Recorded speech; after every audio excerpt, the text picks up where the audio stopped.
ആ കാലത്ത് 1000 കവചങ്ങൾ അണിഞ്ഞ സഹസ്രകവചൻ എന്ന ഒരു ദൈത്യേന്ദ്രൻ, തന്റെ അമിത ഭുജബലപരാക്രമത്താൽ ത്രിലോകങ്ങളെ കീഴടക്കി, സത്തുക്കളെയും മാമുനികളെയും സദാ പീഡിപ്പിച്ചു കൊണ്ടിരുന്നു.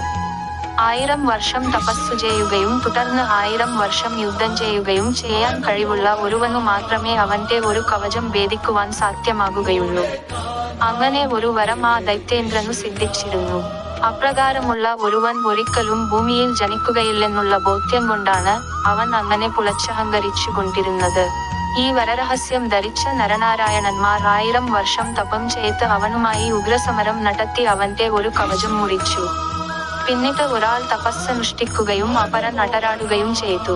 അങ്ങനെ മാറി മാറി സമരവും തപസ്സും ചെയ്ത ആ അസുരാധമന്റെ 999 കവചങ്ങളും മുറിച്ചു.